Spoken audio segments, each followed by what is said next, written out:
Hi, today I welcome two very special guests, including my brother, Vance. He is an outdoor adventurer, and in his lifetime, he has skied and climbed mountains most people only dream about. We'll also talk with his son, Mavic, later in the show, who is following in his father's footsteps, not only in the adventure side of things, but also the business side of things. Thanks for being here. This is going to be fun. Thanks. Yeah, it's fun.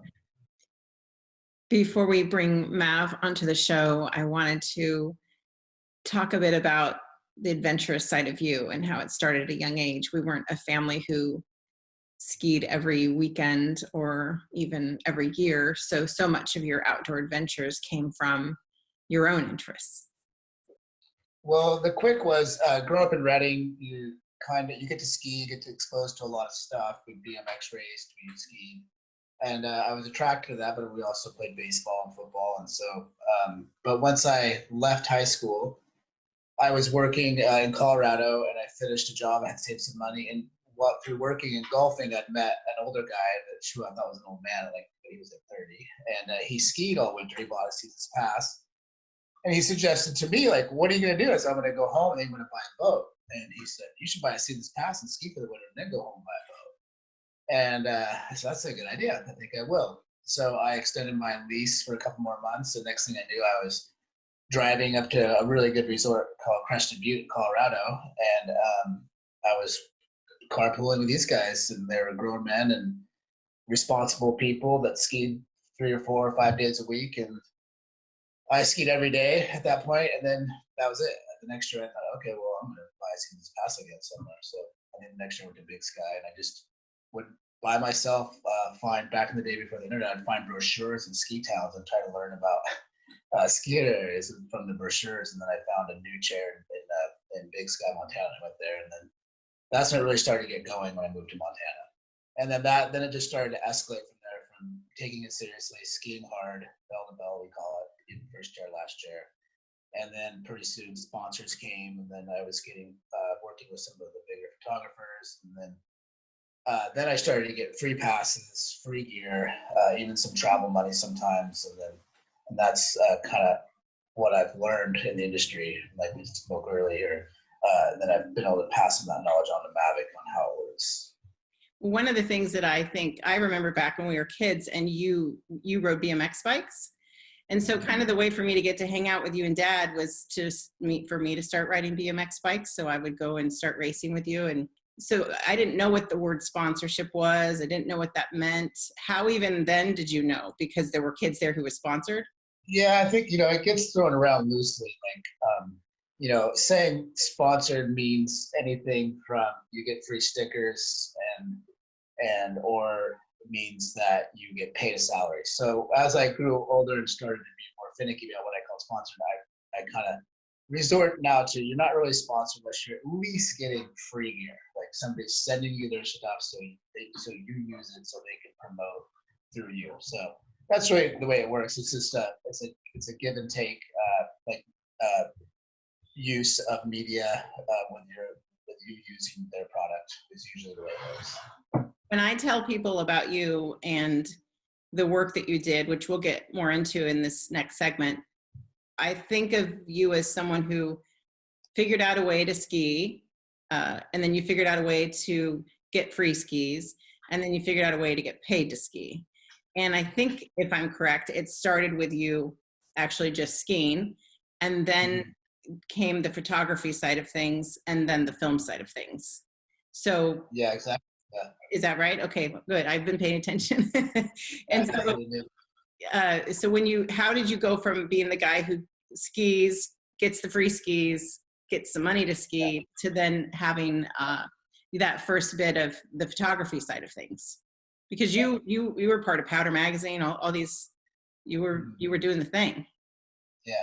Well, so when I was skiing, I was in Powder Magazine as a skier quite a few times, and then I was working with some of the biggest photographers in the world, Scott Markowitz, Chris Noble, and I was watching them. I thought, they have a pretty cool life. They just come up and go skiing with us. It was hard work, the photo days, but then other than that, they were skiing with us, just having fun. They were all good skiers too. So I thought, oh, this is fun. Hanging out with them when they're not shooting is just as fun as shooting with them. So So that kind of led me to think as maybe a backup, or not even a backup plan, maybe I should start planning to be a photographer. And then as skiing moved along, I was unfortunately part of an era where most of the biggest sponsored skiers that were actually making a living were just hucking huge airs. They were good skiers, but like record breaking 100-foot clippers, and I was like, this is stupid. I'm not going that far to make 20,000 a year skiing. So I started to think about photography. I again went back to the dam work. I bought all new camera gear. I remember Dad said, "Who? You're no son of mine." And I looked up and goes, "What?" Because I never read an instruction manual in my life because I was reading all about the new Nikon camera. And I didn't really know that much about it. I understood it, but I didn't understand the science and apertures and speeds and light. And so I was reading about it, and then I just went deep, and then within a couple of years, I was getting printed, and then I started to get some major recognition from companies like Patagonia. Had me like more shots than anybody else in other catalogs, and I started to realize like, oh, I might be able to do this. Then I started getting paid by Columbia on a yearly contract, and then that I started. Okay, well now I started making a living. Columbia paid me pretty well. It was a good one. And then I went to a trade show to show my photos, and I showed Todd Jones from TGR my photos, and he said, "You need to buy a film camera and come skiing and film with us." And more hydro. Got to go back to work. Yeah. So I kind of laughed it off, but then some serendipitous stuff started to happen. So I got another photo shoot for a magazine at the time. It was called Boards in Motion, and I was going to Montana to do the story. And there was this pro snowboarder with us and a skier. And we're staying at my buddy's house, and the person says, the person we're staying with, his girlfriend walks in and goes, "Look at this old camera my dad gave me." And sure enough, it's a Bolex 16 millimeter film camera that was a staple starter camera for adventure filmmaking. So I was like, that's the camera that Todd told me I should get. And then so within the afternoon, we had arranged a deal for me to buy it. She had to call her dad and say, "Can I sell this camera?" And then so they looked up what it's worth. And then anyway, I ended up buying the camera. And then from there, within no time, within a month, I called them and said, "Hey, Todd, I got this camera. Like you said, maybe I can do a shoot." And they said, "That's crazy. We need you to be in Tahoe like next week."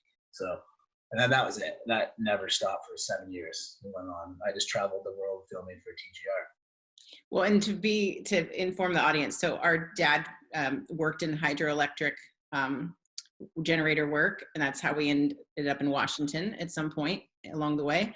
And so you would work with him and make really good money, and then you would fund that. So when you look back at that, I mean, it was work you didn't always love, but for people who are watching and think, well, how do I go get a camera, or how do I fund this or that? Mm-hmm. It is about the sacrifices you made during certain times of the year so that you could do the thing that you love the rest of the year.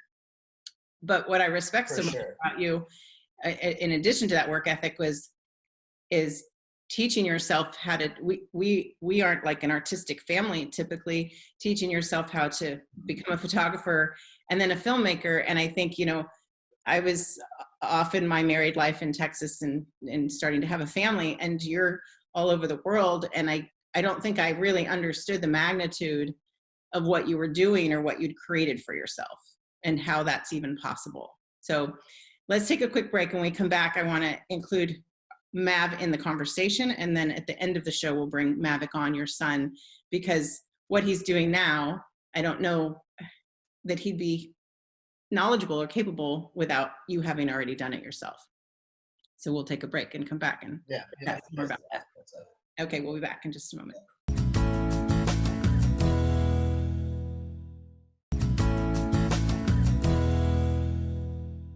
Hi, we're back. We're talking with my brother, Vance Shaw, and talking about his adventurous life and how he's funded it during the years that he was traveling the world skiing and getting paid to do it. You're an outdoorsman, adventurer. You've skied, you've hiked, you've mountain climbed, all of the things. So then you have a son, you have 3 children, but let's talk about Mav specifically and how you take, hi Isabella, and how you take that part of what you love and pass it along to him. So how did that start, even from a child, right? You're just taking him on your adventures, and then it turns into something bigger. Yeah. Well, yeah, like I was biking with my daughter here yesterday, and we just as a lifestyle, we just go biking, go skiing. Try to like any father, you try to teach your kids about having fun, being healthy, enjoying the outdoors, and then eventually it turns into they're just as good as you at things. I wrote a thing for Whistler once, and it was the premise that you start out wiping their nose, cleaning their goggles, towing them to the chair, unloading their bikes, putting their chain on, just everything that's this constant taking care of them, and then all of a sudden one of them blows by you, and you're like, "Who was that?" And then how that actually happened with Mavic skiing. He just somebody went faster than me and went by me, and I was like, "Man, who's going so fast? I'm gonna speed up too." And then I look and it was my kid. It's like, oh wow, he's here. So then the same thing with Mavic just happened with biking, but Mavic has that ability to focus in on something to the point where it's something he falls asleep thinking about, wakes up thinking about, and does all day. With our earlier interview, I was going to mention that's something that people used to ask me, like, how did you become a photographer? Like it was some like potion I figured out. And I would always say, I fall asleep thinking about it and I wake up thinking about it. It's as simple as that. Like, and just don't stop trying to get better at it. And I think Mav has, all the kids seem to have those traits, but Mav at this stage in his life is excelling in something, I think, because he does that just instinctually. You start out just wanting them to come along, and you want to go biking that day, so you drag a kid along, and then pretty soon they're good. But you also, when Mav started to show signs of being really good at biking, I really focused on trying to get through to him that, and I made this shit up, but I'm sure other people have said it too, but that, there's no such thing as speed. There's just smooth that is fast. So don't try to go fast. Just try to ride everything smooth, make it easy, and then one day you'll be fast. And that's kind of how it's worked out. And I love when people compliment how he's smooth when he rides, because that's what makes me most proud, to be honest. Like, I just like to see, that's what I'm always looking to do, is make something easy that's hard. That's when I know I made it. And so I love seeing him do that, like, and better than I could ever do it. So that's what's really fun, is to watch him ride a bike like I've never been able to do. So. And we always say, the saying that we want our kids to exceed our abilities, and it's true. And it's funny when they exceed our abilities much younger than we thought they would. I think my kid's smarter than me in a whole lot of ways than I can ever be. And different things that, we see in our children, anyone watching can testify to that as well. Yeah. Let's talk real quick before we have Mavic on about what you've imparted to him in terms of that sponsorship term, because the way that he rides, he was going through some bikes, right? That's part of the deal. Like, he has to be able to be on a bike that can handle what he can do. Yeah. So living in BC here, we have kids in our little world that have been sponsored since they're 10 years old. They've been on the industry's radar for a long time. So it's not that easy to just get gear. So while Mav he started a little later than some of these guys that like really working hard at it. So anyway, I thought, well, he's a ways off from being the next Jackson Goldstone or something. So I didn't really think about it. But then he started breaking stuff regularly, like $200 here, $100 there, $300 here, $200. I'm not talking. You're talking like the frame of the bike, or you breaking it. Yeah, wheel set. Yeah.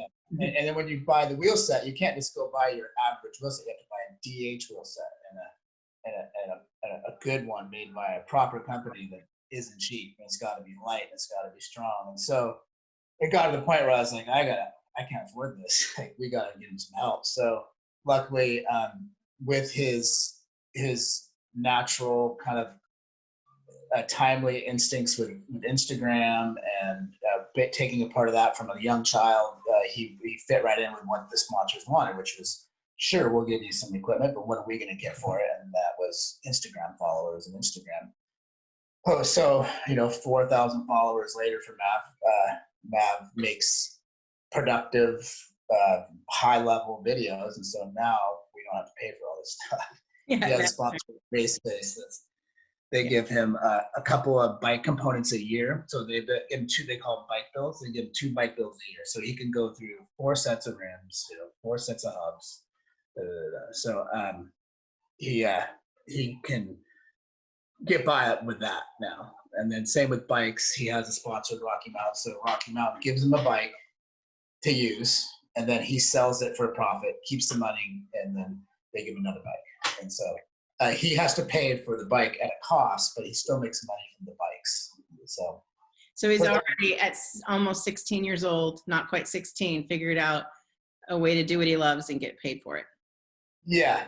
He's actually making a little money when he sells the bikes. Yeah, so that's kind of cool. And then yeah. Well, let's take a break, and we're going to say goodbye to you and bring Mav on. You guys could sit together if you like, or we'll bring him on individually. But we're going to meet Mavic Shaw, my nephew, and share a bit of his story and his perspective on the things that he does every day.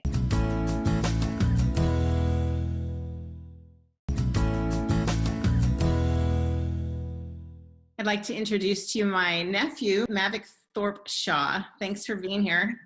You off your bike, I think, to get you to come in and do the interview. So thanks for taking the time out of your Sunday with us. No problem. Plenty of time. Proud of you. I follow you on Instagram, and I was joking with my brother, your dad, earlier in the show, saying I'm glad Grandma doesn't have Instagram because she would worry sick about you. Yeah, Grandma Thorpe is always worrying about it. She's always commenting, "Oh my God, it's so dangerous. What are you doing?" Yes. Stuff like that. Yeah. So for us, it's good. Our mom doesn't see it. Your other grandma. Yeah, she'd be calling me every day. One of the things that your dad and I talked about earlier in the show is just how you went from just riding with your dad, and it later has turned into this other thing that you are now sponsored, and you get to ride bikes as part of your lifestyle, but it's turning into a bit of a career at your age. When do you think the switch happened between riding bikes with your family to now going and doing the shredding that you do? Yeah, well, I started out in Revelstoke, and we had a couple of dirt jumps by my house, and we'd always kind of use our bikes to get around and stuff and go places. So it naturally just like started hitting jumps and stuff and hanging out at the dirt jump park. And yeah, it was like little jumps, and we just had tons of fun on them. And then I moved to, my dad moved to Squamish, my mom moved to Vancouver.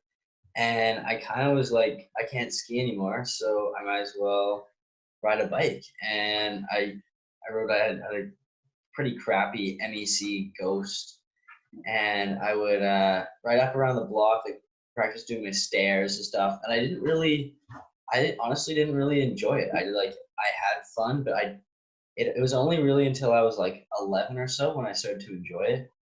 And it was always something, before that, it was always something my parents would be like, "Come on, let's go for a ride on Mother's Day. Let's go do that." I mean, I would do it. It wasn't my favorite thing. I was super into lacrosse at the time. But then it kind of, we had some friends come from Tasmania, actually. And that was kind of the beginning, because we went to Whistler Bike Park that day, and I just like had so much fun.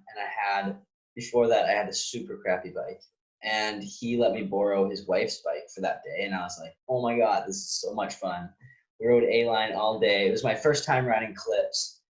And that's what, like, when you clip into your pedal, that's the difference. Like flat pedal, you can just move them off. But clips, you have to actually like stuck into the shoe. And I fell over tons of times because of that. But I just had a blast.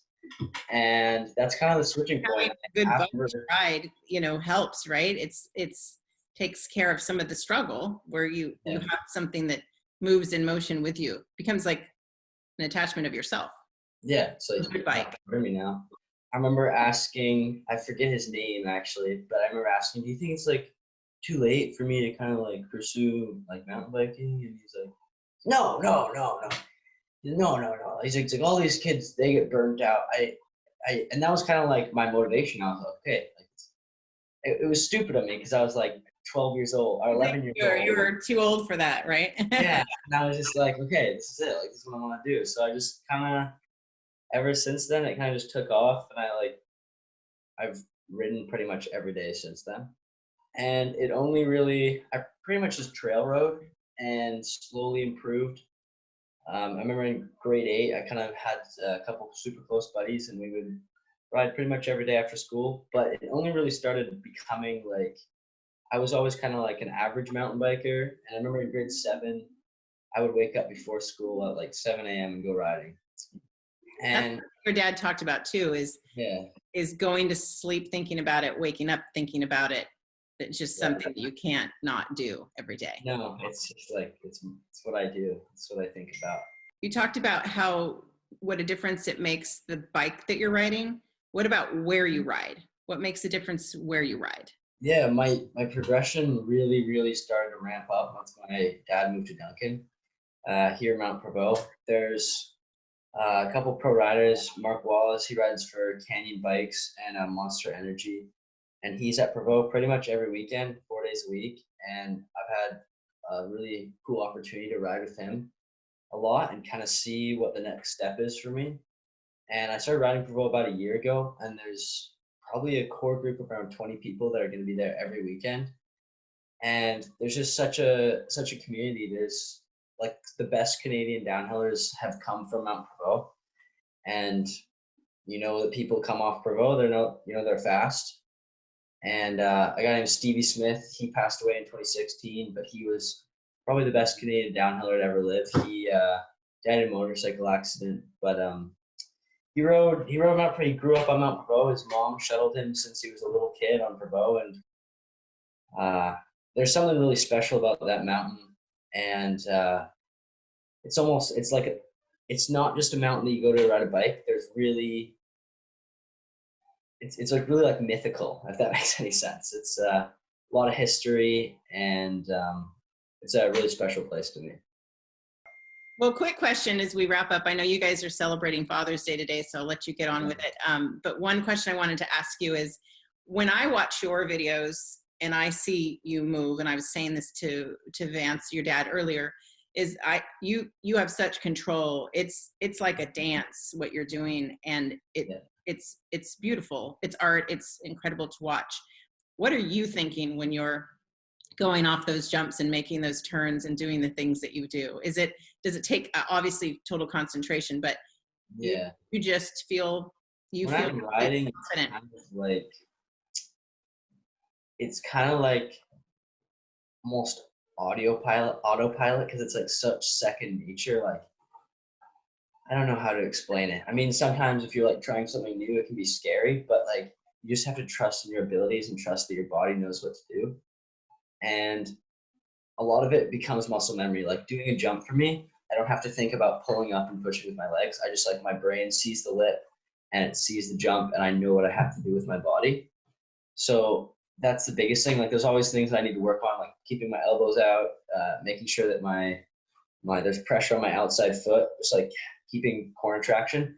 But a lot of it's kind of autopilot, and a lot of it's kind of just second nature. Like it's kind of like, it's like moving your hand. It's like running. Right? Yes. Yeah. Well, I'm so proud of you. I love following you, and I'm excited to share your talents with our audience. So thanks for being here today and for all the great stuff you do, and just keep doing what you're doing. It's thank you. Super fun to watch, and you'll just get better and better and better. So yeah, well, if your audience wants to follow me, my Instagram is Mavic .ts, MAVIC and then .ts. Got it. All right. Have a good day. Thank you. Bye. Love you. Bye.